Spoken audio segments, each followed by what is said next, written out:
Shalom warga kerajaan. Kalau kita memberi nama pesan singkat ini, saya beri nama Bapa yang terlalu baik. Ketika murid-murid Yesus dalam Injil Lukas pasal 11 berkata, Guru ajarkan kami berdoa seperti yang diajarkan Yohanes kepada murid-muridnya. So ini adalah doa murid-murid ya, bukan doa Tuhan Yesus. Doa Tuhan Yesus Yohanes 17. Katakan kalau berdoa, Bapa kami yang ada di sorga, dipermuliakanlah namamu. Tujuan hidup kita dalam mempermuliakan nama Dia ya. Bukan karena Dia kurang kudus kita bilang dikuduskan namamu, tetapi justru melalui apapun yang kita hadapi, kita tahu Sang Bapa itu memelihara hidup saudara dan saya. Dan kemudian Dia memberi perumpamaan tentang cara berdoa. Apabila seorang sahabat datang pada sahabatnya di tengah malam, doa itu adalah suatu permohonan kepada seorang sahabat. Tapi sahabat kita tidak equal ya, tidak seimbang. Dia adalah raja yang mulia itu. Sahabat, tolong dong, ada teman datang, saya tidak punya apa-apa. Tanda kita datang pada Tuhan, hanya orang rendah hati berdoa. Ya, dia minta tolong, pinjamkan kepadaku 3 roti. Saya percaya dia tidak akan menagih kita karena dia terlalu kaya. Dia berkata begini, masakan aku tidak akan memberikan, sekalipun aku sedang rumah dan anak-anakku bersama dengan aku.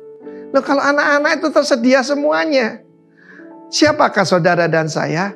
Kita ini bukan anggota gereja. Kalau kita sudah lahir baru, ya, kita adalah warga kerajaan Allah. Kita adalah putra putri dari Sang Bapa. Jadi jangan tetap jadi anak-anak, tetapi ya, ini anak-anak sudah tidur bersama aku. Betapa intimnya, bukan di pelataran, ya, bukan di ruang tamu, tapi satu kamar dengan Sang Bapa. Saya punya jemaat, tempat tidurnya tuh lebarnya 3 meter. Tempat tidur saya besar, Super King 2 meter, sebab kita tidak ada anak. Tetapi ini 3 meter. Why? Itu ada mungkin 4 meter ya, jadi 2 kali Super King 4 meter. Karena 2 putrinya tidur bersama mereka. Begitu intimnya.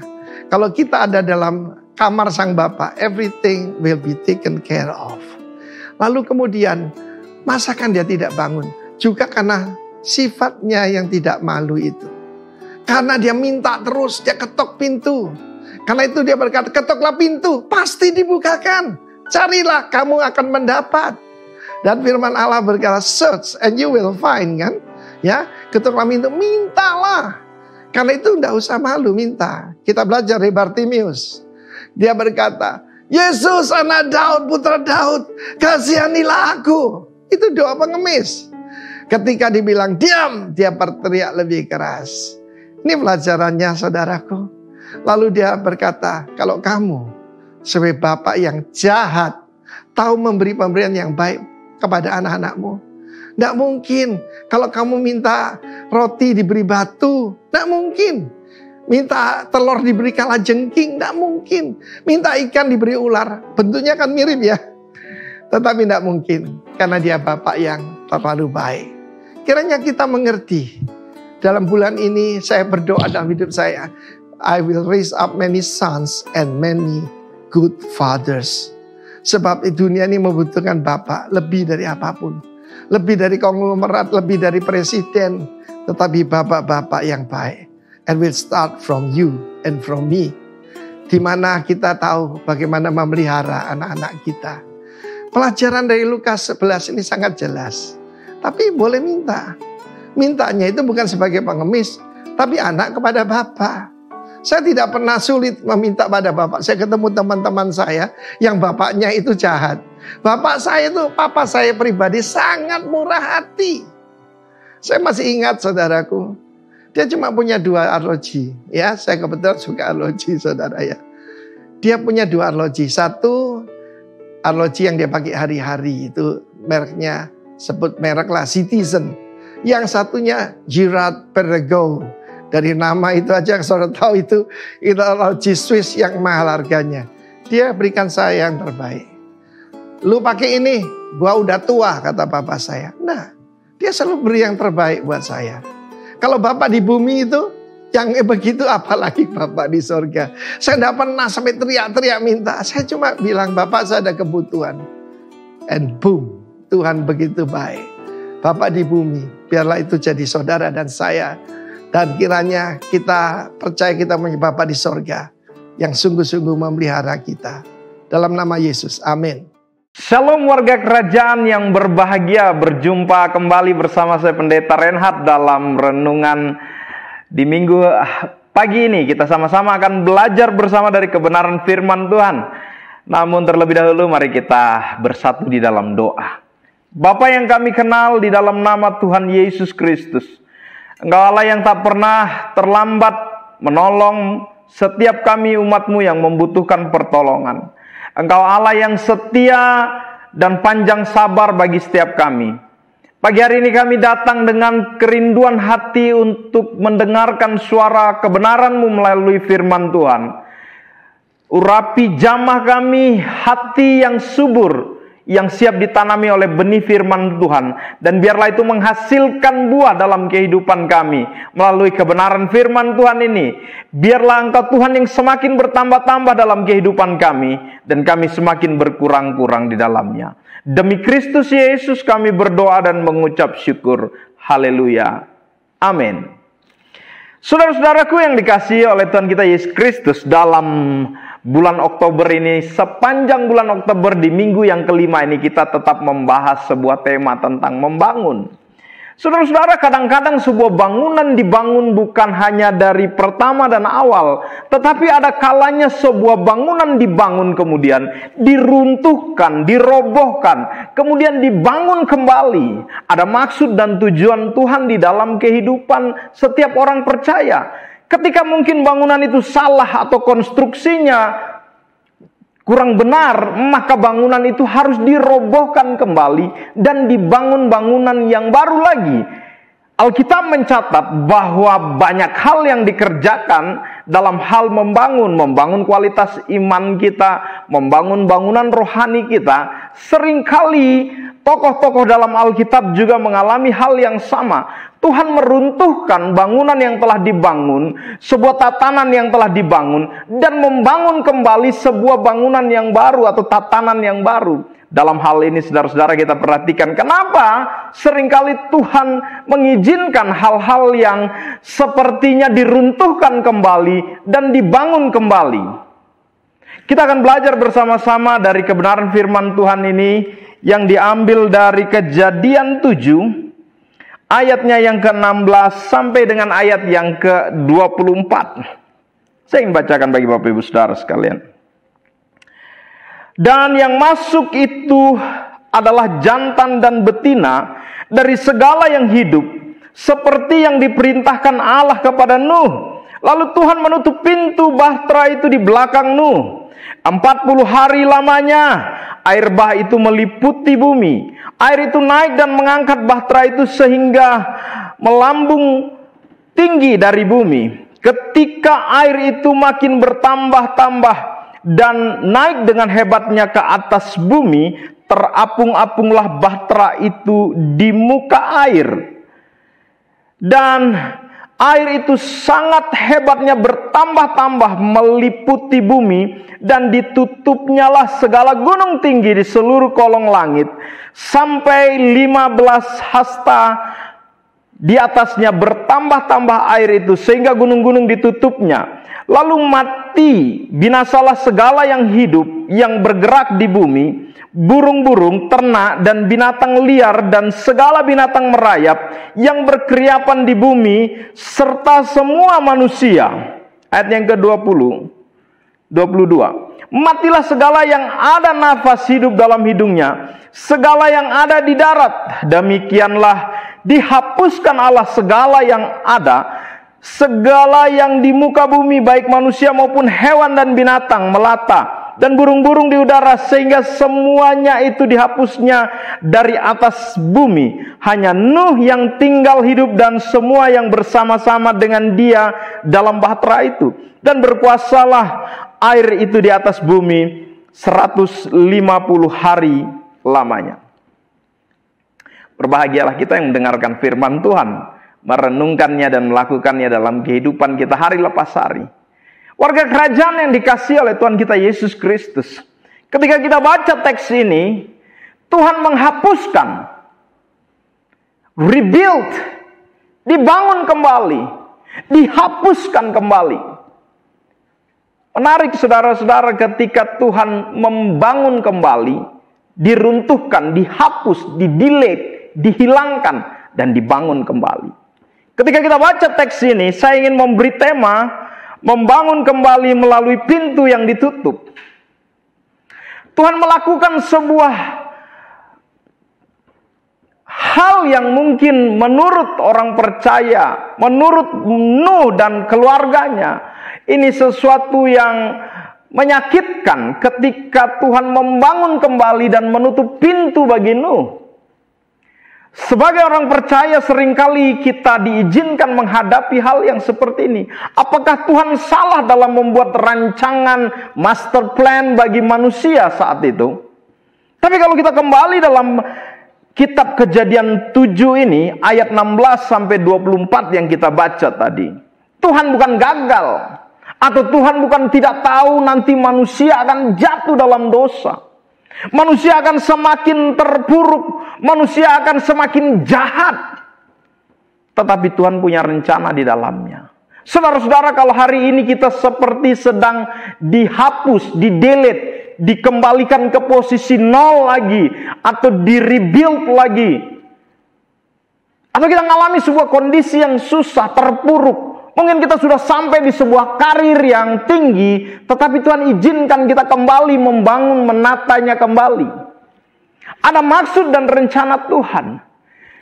Dalam teks ini dijelaskan bahwa Nuh dan keluarganya, orang yang diselamatkan dari sebuah bencana yang besar yang terjadi di muka bumi. Dan Alkitab berkata bahwa Tuhan menghapuskan.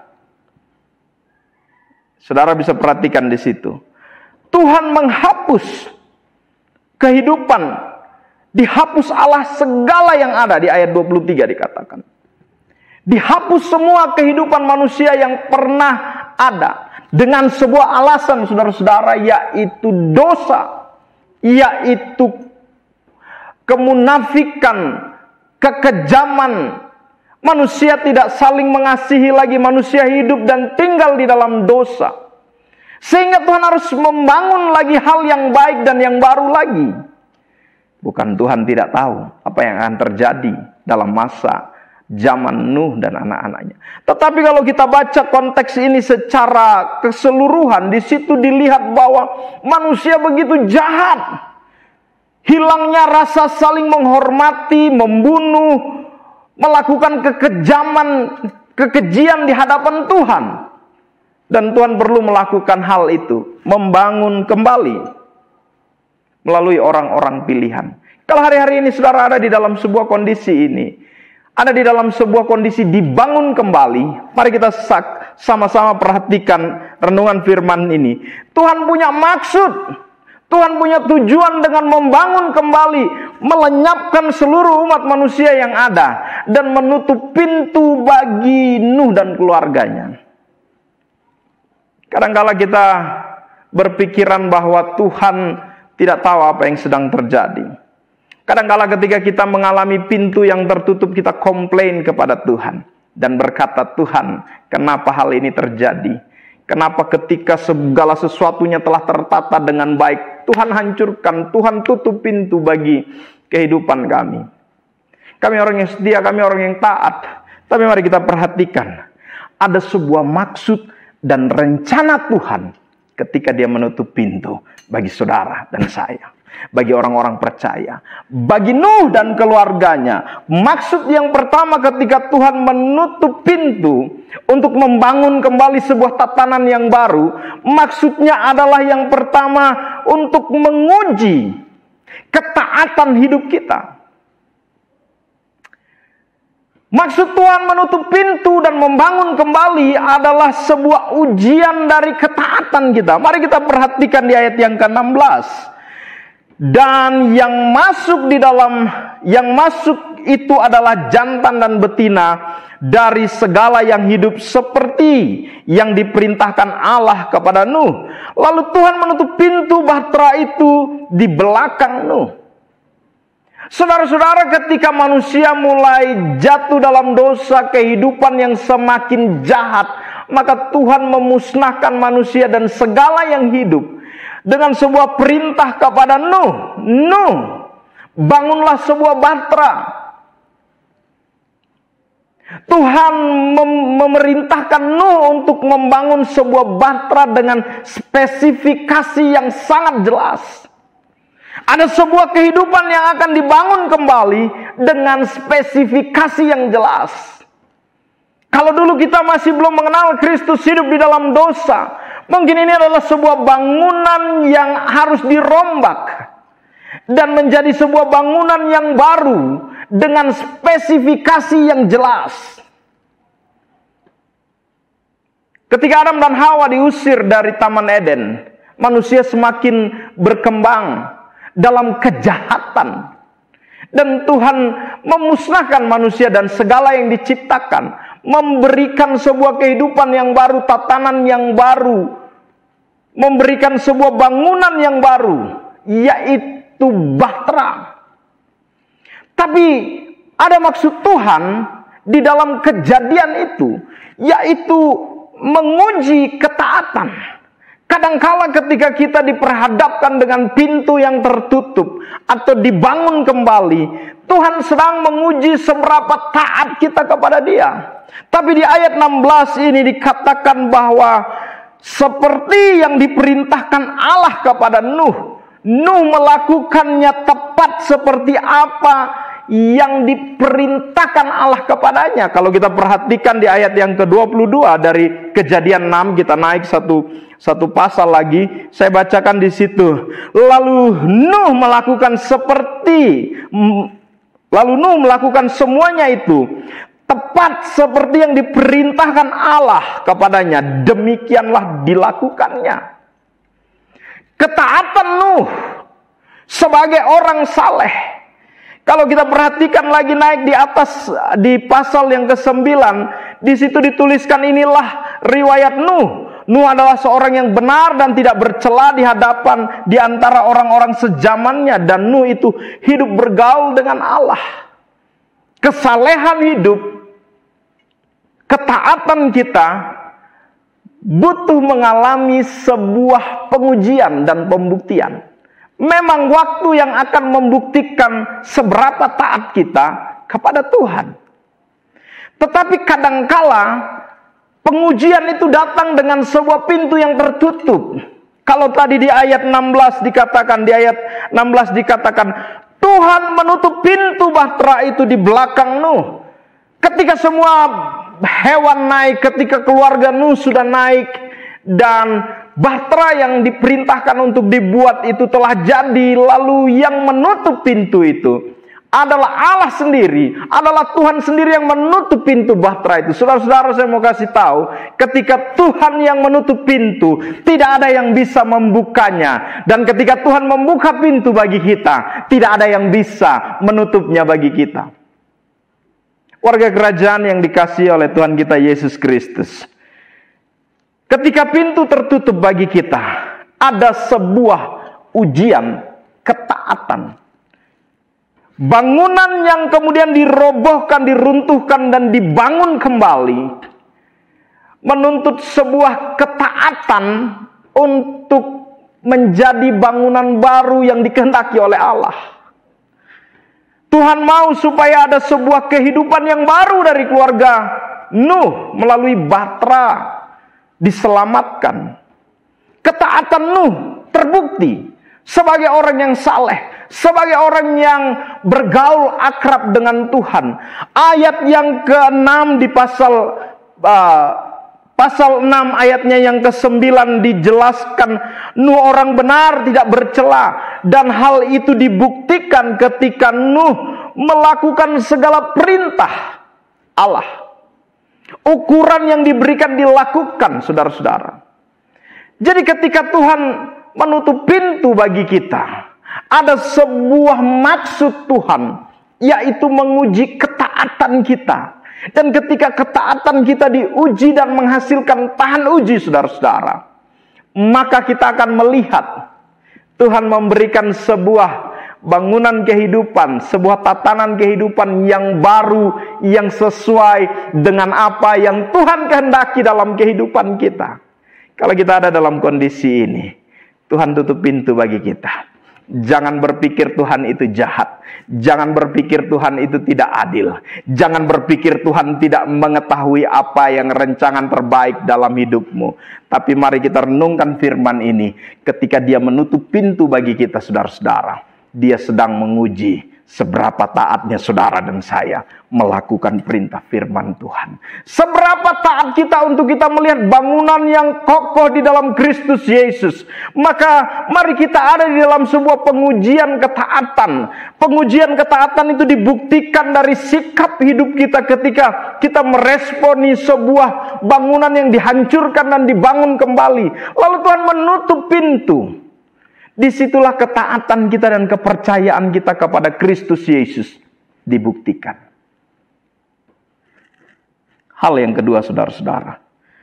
Apa maksud Tuhan menutup pintu?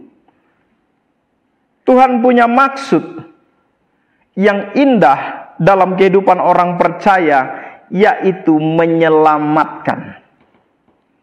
Ketika Tuhan tutup pintu dan membangun kembali sebuah tatanan yang baru, ada sebuah maksud dan tujuan Allah, yaitu menyelamatkan.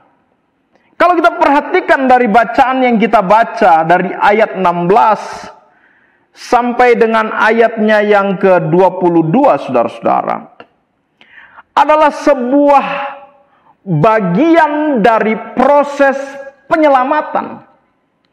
Tuhan tutup pintu bagi Nuh. Nuh dan keluarganya sudah masuk di dalam bahtera bersama dengan binatang-binatang. Jantan dan betina berpasang-pasangan. Masuk dan Tuhan tutup pintu itu. Saudara, ada maksud di sana, yaitu Tuhan ingin menyelamatkan. Tuhan mau menyelamatkan umat manusia. Tuhan mau memberikan sebuah tatanan kehidupan yang baru bagi Nuh dan keluarganya. Manusia yang jahat, manusia yang telah melakukan kekejian di hadapan Tuhan, manusia yang barbar kehidupannya dan jauh dari Tuhan, dimusnahkan. Tetapi ketika Tuhan tutup pintu bagi Nuh, Dia ingin menyelamatkan. Saudara-saudara, yakinlah bahwa rancangan Allah dalam kehidupanmu adalah rancangan damai sejahtera bagi setiap kita orang yang percaya dan berharap kepada Dia. Hal yang kedua ini adalah Tuhan mau menyelamatkan. Saudara-saudara, bahtera merupakan tipologi dari Kristus Yesus. Orang yang masuk di dalam bahtera akan diselamatkan. Barang siapa yang percaya kepada Kristus, mengaku dengan mulutnya, percaya dalam hati Yesus adalah Tuhan, dia akan menerima sebuah keselamatan. Tetapi ketika kita menghadapi sebuah pintu yang tertutup dalam kehidupan kita, saudara-saudara, Tuhan mungkin mau menyelamatkan kita dari sebuah keadaan yang buruk. Tuhan mungkin harus merubuhkan, menghapuskan manusia pada zaman itu untuk membangun sebuah tatanan yang baru. Ketika Tuhan menutup pintu bagi Nuh dan keluarganya, maka di situ ada rencana Allah untuk menyelamatkan Nuh dan keluarganya dari sebuah kebinasaan. Kalau kita perhatikan dari ayat 17, saudara-saudara, sampai dengan ayatnya yang ke-21, di situ dijelaskan bagaimana hujan yang turun dengan lebatnya. Lalu air semakin naik tinggi dan hebatnya, menenggelamkan manusia yang berdosa, yang jahat saat itu. Tapi Nuh dan keluarganya terapung, terombang-ambing di atas air bah yang hebat itu. Tuhan punya maksud, Tuhan punya rencana ketika Dia menutup pintu bagi saudara dan saya. Artinya jangan kecewa, jangan khawatir ketika Tuhan menutup pintu bagi kita. Ada sebuah maksud, yaitu Dia mau menyelamatkan saudara dari sebuah keadaan yang lebih buruk lagi. Mungkin ketika Dia menutup pintu dalam bisnis dan usahamu, engkau diputus hubungan kerjasama dengan seseorang. Mungkin Tuhan sedang mau menyelamatkanmu dari sebuah kondisi penipuan. Atau mungkin mengalami sebuah keadaan yang tidak mengenakan dalam kehidupan ini. Mungkin itu adalah cara Tuhan menyelamatkanmu dari sebuah keadaan yang lebih buruk. Nuh menyadari hal ini. Ketika Tuhan tutup pintu bagi Nuh dan keluarganya, mereka mengalami sebuah keselamatan. Kita perhatikan di ayat yang ke-21. Lalu mati binasalah segala yang hidup, yang bergerak di bumi, burung-burung, ternak dan binatang liar, dan segala binatang merayap yang berkeriapan di bumi, serta semua manusia. Tuhan meruntuhkan, Tuhan menghancurkan, Tuhan menghapuskan kehidupan manusia dan membangun sebuah kehidupan baru, yaitu kehidupan dari Nuh. Tuhan menutup pintu bagi Nuh bukan dengan sebuah maksud yang jahat, tetapi melalui sebuah maksud Tuhan, yaitu menyelamatkan Nuh dan keluarganya. Yesus datang ke dunia, mati di kayu salib. Mungkin ketika penyaliban itu orang berkata, kalau engkau adalah anak Allah, turunlah. Mungkin ada orang yang menyaksikan penyaliban Yesus dan berkata, katanya dia adalah Sang Mesias, Sang Juru Selamat, tapi mati di atas kayu salib. Seolah-olah Tuhan menutup pintu bagi murid-muridnya yang melihat Sang Guru tergantung di atas kayu salib. Tetapi dia tergantung di atas kayu salib, saudara-saudara, untuk menyelamatkan saudara dan saya, orang berdosa ini. Supaya kita memperoleh kehidupan yang kekal di sorga yang kekal. Supaya kita menerima pengampunan dosa dan pendamaian. Yesus mati di atas kayu salib bukan karena dia lemah. Yesus mati di atas kayu salib bukan karena dia kalah oleh tentara-tentara Romawi. Tapi punya sebuah maksud dan tujuan. Tuhan yang kita sembah, dia bukan hanya mati di atas kayu salib untuk menebus dosa kita, tetapi dia bangkit dari antara kematian, menyediakan tempat bagi setiap orang yang percaya kepada dia. Kematian Kristus di atas kayu salib merupakan sebuah proses membangun kembali kehidupan orang percaya. Yesus harus hadir di dunia ini, harus menderita di bawah penderitaan pemerintahan Pontius Pilatus, harus menderita sengsara untuk menanggung dosa saudara dan saya, dan kita diperdamaikan. Kalau Tuhan menutup pintu bagi kita, ada maksud dan tujuan. Dia sedang mau menyelamatkan kehidupan setiap kita. Dia mau kehidupan kita menjadi lebih baik lagi. Dia mau kehidupan kita lebih berkualitas lagi. Sehingga ketika kita mengalami pintu yang ditutup, bangunan yang diruntuhkan, jangan kecewa, jangan bimbang, tetapi perhatikan baik-baik. Ada maksud Allah di dalamnya, yaitu menyelamatkan saudara dan saya dari setiap kondisi yang buruk dalam kehidupan ini. Nuh menyadari hal itu ketika dia ada di dalam bahtera. Saudara, tadi saya katakan ketika Tuhan yang menutup pintu, tidak ada yang bisa membukanya. Bahtera yang dibuat sesuai dengan perintah Tuhan, spesifikasi ukuran yang jelas, dilakukan, dikerjakan oleh Nuh, dan Tuhan yang menutup pintu bagi Nuh dengan satu maksud dan tujuan. Nuh tidak binasa lewat air bah yang sedang terjadi. Pintu yang sangat kuat ditutup, tidak bisa membuat air itu masuk mencelakai Nuh dan keluarganya. Tetapi mereka bersorak-sorai ada di dalam bahtera itu. Saudara-saudara, ketika hari penghakiman kelak datang, kita orang percaya kepada Tuhan Yesus Kristus, kita ada di dalam bahtera itu, kita diselamatkan, kita dipimpin menuju kepada sebuah kehidupan yang baru, yaitu kehidupan yang kekal. Mari kita perhatikan bahwa ketika Tuhan menutup pintu bagi kita, saudara-saudara, ada maksud yang Tuhan kehendaki bagi kehidupan setiap orang percaya, yaitu menyelamatkan. Yesus menjadi bahtera bagi kita orang yang percaya, menyelamatkan manusia yang berdosa dari hukuman. Sebab barang siapa percaya, ia akan memperoleh keselamatan. Hal yang ketiga, saudara-saudara, maksudnya yang ketiga ketika dia menutup pintu bagi kita, saudara-saudara, adalah Tuhan mau memberi jalan yang baru, saudara-saudara. Tuhan mau memberi kehidupan yang baru. Tuhan mau memberikan sebuah keadaan yang lebih baik lagi dari sebelumnya.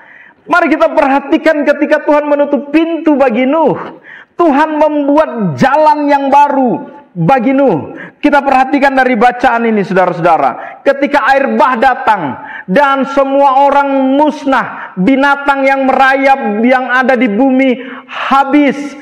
Bahtera itu terapung di atas permukaan air, dan manusia-manusia itu mati selama 150 hari lamanya air itu. Tetapi saudara-saudara, ketika Tuhan menutup pintu bagi Nuh dan keluarganya, ada sebuah maksud, yaitu memberikan jalan yang baru. Mari kita lompat sedikit di Kejadian 8 ayatnya yang ke-6. Sesudah lewat 40 hari, maka Nuh membuka tingkap yang dibuatnya pada bahtera itu.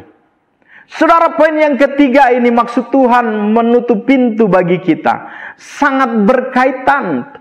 Kalau Nuh tidak taat, ketika dia tidak taat membuat bahtera itu sesuai dengan spesifikasi yang diberikan, maka tidak ada jalan yang baru, saudara-saudara. Jalan yang baru, pintu ditutup, tetapi tingkap atap di atasnya terbuka, saudara-saudara. Kalau Tuhan yang membuka pintu bagi kita, tidak ada yang bisa menutupnya. Hasil dari ketaatan Nuh, dia melihat sebuah jalan yang baru. Hasil dari ketaatan Nuh, dia melihat sebuah keselamatan yang Tuhan berikan. Saudara, mari kita bayangkan ketika bahtera itu tidak sesuai dengan konstruksi yang diinginkan oleh Tuhan. Spesifikasi ukuran besar material yang dipakai.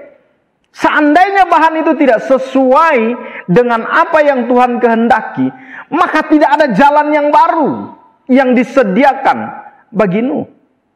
Tetapi di pasal 8 ayat 6 ini, setelah 40 hari, Nuh membuka tingkap. Dia mau lihat, oh, ada sebuah kehidupan yang baru. Yang lama sudah diruntuhkan. Ada sebuah bangunan yang baru yang sedang dibangun Tuhan, yaitu kehidupan yang baru melalui ketaatan dan kesalehan Nuh. Tuhan buka jalan bagi orang-orang yang percaya dan berharap kepada Dia. Jalan yang tertutup, tetapi di situ Tuhan sediakan jalan bagi kita, saudara-saudara. Ada jalan yang baru yang Tuhan sediakan bagi Nuh dan keluarganya. Jangan sedih, jangan putus asa ketika Tuhan tutup pintu bagi kita. Karena ketika Tuhan yang menutup pintu bagi kita, saudara-saudara, di situ ada jalan yang baru yang Tuhan sediakan bagi orang yang percaya dan yang mengandalkan Tuhan dalam kehidupannya. Ada jalan yang baru, jalan yang lebar, jalan yang terbaik yang Tuhan sediakan bagi sebuah tatanan kehidupan yang baru. Tuhan sediakan bagi orang-orang yang percaya dan berharap kepada Dia. Saudara-saudara yang dikasihi oleh Tuhan Yesus Kristus, setelah 40 hari, Nuh membuka tingkap itu, melihat situasi yang terjadi. Nuh tidak membuka pintu yang ditutup itu, karena ketika Tuhan yang menutup, tidak ada yang bisa membukanya. Tetapi Tuhan akan memberikan jalan yang baru bagi orang yang taat, bagi orang yang percaya, bagi orang yang mengandalkan Tuhan. Kalau hari-hari ini saudara mengalami jalan yang tertutup, lihat di depan sana ada jalan baru yang Tuhan sediakan bagi kita. Kalau saudara mengalami keadaan yang sulit hari ini, lihat dan pandang ke depan sana, ada tanda-tanda ajaib yang Tuhan kerjakan dalam kehidupanmu. Kalau engkau sedang sakit hari ini, mari pandang di sana ada sebuah jalan yang baru, jalan dalam kekekalan bersama dengan Kristus. Kalau engkau mengalami hal yang sukar hari-hari ini dalam kehidupanmu, masalah ekonomi sekalipun, engkau menghadapi sebuah himpitan seolah-olah Tuhan tutup jalan bagimu. Mari ketika kita dengarkan dan renungkan firman Tuhan ini, Tuhan sediakan jalan yang baru bagi Nuh dan keluarganya, dan mereka menikmati berkat keselamatan di dalamnya. Hal ini dimulai dari sebuah ketaatan kita kepada firman Tuhan. Mari kita perhatikan, kalau Nuh tidak taat, maka tidak akan ada jalan yang baru yang disediakan. Tetapi karena Nuh taat melakukan persis seperti apa yang diperintahkan, ada jalan yang baru. Jangan putus asa, jangan berkecil hati ketika kita menghadapi pintu yang tertutup. Kadang-kala Tuhan izinkan pintu yang tertutup itu untuk membangun sesuatu yang baru dalam kehidupan kita. Untuk rebuild kembali, untuk menghasilkan hasil yang lebih maksimal dan yang terbaik. Saudara-saudara, saya mau menyimpulkan dari apa yang saya sampaikan pagi hari ini. Ketika Tuhan menutup pintu, membangun kembali kehidupan ini, ada maksud dan tujuan Tuhan di dalamnya. Yang pertama adalah mau menguji ketaatan kita. Yang kedua adalah mau menyelamatkan kehidupan kita melalui korban Kristus di kayu salib. Dan yang ketiga adalah Tuhan mau memberi jalan yang baru bagi kehidupan setiap orang yang percaya dan berharap kepada Dia. Haleluya. Saudara-saudaraku, kalau hari ini engkau ada di dalam kondisi seolah-olah pintu yang terbuka, atau seolah-olah seperti sebuah bangunan yang diruntuhkan Tuhan, mari renungkan kembali firman Tuhan ini. Pandang kepada Kristus Yesus, karena Dia punya maksud dan tujuan dalam kehidupan bagi setiap kita orang-orang percaya. Mari kita tetap mengandalkan Tuhan, bangun kehidupan kita, bangun dari reruntuhan itu, dan lihat bahwa ketika pintu itu ditutup, Tuhan sedang menyediakan jalan yang baru. Bukan pintu yang baru, tetapi jalan yang baru akan dibukakan. Tanpa kita berpikir, tanpa kita menyadari bahwa dalam keadaan yang sulit itu, Tuhan sedang menyediakan jalan-jalan yang baru bagi kita dengan cara yang ajaib. Nuh tidak pernah berpikir bahwa tingkap itu akan menjadi jalan yang baru. Hari ini Tuhan sedang menyiapkan tingkap-tingkap langit yang terbuka bagimu untuk engkau menerima berkat-berkat Tuhan. Asalkan kita percaya pada Tuhan Yesus sebagai Tuhan dan Juru Selamat kita. Dan ketika kita mengalami keadaan yang sukar, pintu yang tertutup, di sana kita akan melihat tangan Tuhan yang ajaib menolong setiap kita. Warga kerajaan yang diberkati oleh Tuhan Yesus Kristus, kiranya renungan firman Tuhan ini menjadi berkat dan kekuatan bagi kita untuk kita melangkah, dibangun di atas dasar yang teguh, yaitu Yesus Kristus Tuhan. Saya ingin berdoa bagi Bapak Ibu Saudara sekalian. Mari kita satu di dalam doa. Bapa yang kami kenal di dalam nama Tuhan Yesus, terima kasih untuk renungan firman Tuhan ini. Kami mau dibangun kembali ketika bangunan dalam kehidupan kami, bangunan yang rapuh. Kami mau Tuhan ada dalam proses itu. Ketika kami menyadari ada jalan yang tertutup, ada pintu yang tertutup bagi kami, bagi pekerjaan kami, bagi keluarga kami, bagi kesehatan kami, bagi finansial kami, bagi apa yang sedang kami usahakan dan kami rintis. Kami menyadari ada maksud Tuhan di dalamnya. Bapa, di dalam nama Tuhan Yesus, hamba-Mu berdoa bagi setiap jemaat Tuhan yang menyaksikan tayangan ini. Biarlah berkat dan damai sejahtera Allah turun dan melimpahi kehidupan setiap jemaat Tuhan. Kami bersungguh-sungguh hati untuk mempercayai Engkau dalam kehidupan kami. Sekalipun seringkali kami melihat jalan yang tertutup, pintu yang tertutup bagi kami. Tapi kami mau menyadari ada maksud dan rencana Tuhan dalam kehidupan kami. Terima kasih Bapa Surgawi, hamba-Mu berdoa, mengangkat tangan dan melepaskan pengurapan bagi setiap umat Tuhan yang sedang sakit. Mereka yang sedang berkeluh kesah dan berputus asa. Biarlah damai sejahtera dan sukacita Allah turun memenuhi, melingkupi setiap jemaat Tuhan. Hamba-Mu berdoa bagi setiap mereka yang sedang membutuhkan pertolongan Tuhan, jalan yang baru. Biarlah Tuhan teguhkan hati untuk taat melakukan firman Tuhan. Hamba-Mu melepaskan berkat Tuhan buat setiap jemaat Tuhan yang menyaksikan.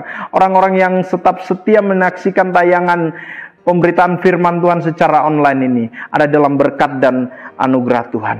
Terima kasih Bapa Surgawi untuk firman yang kami dengarkan. Ajar kami menjadi taat. Ajar kami mengerti karya keselamatan-Mu. Dan ajar kami menyadari ada jalan yang baru yang Tuhan sediakan bagi kami. Terima kasih Bapa Surgawi. Biarlah kami menerima berkat yang terbaik yang datangnya dari kerajaan surga. Kiranya kasih karunia dari Allah Bapa, cinta kasih dan keselamatan dari Tuhan Yesus Kristus, serta persekutuan di dalam Roh-Nya yang kudus, memberkati dan menyertai kami, mulai hari ini sampai selama-lamanya, sampai hari Maranatha Tuhan Yesus datang kembali di awan-awan, menjemput para salehnya. Biarlah berkat terbaik ini kami terima di dalam nama Bapa, Putra, dan Roh Kudus, di dalam nama Tuhan Yesus Kristus. Setiap kita yang percaya dan diberkati Tuhan, katakan amin.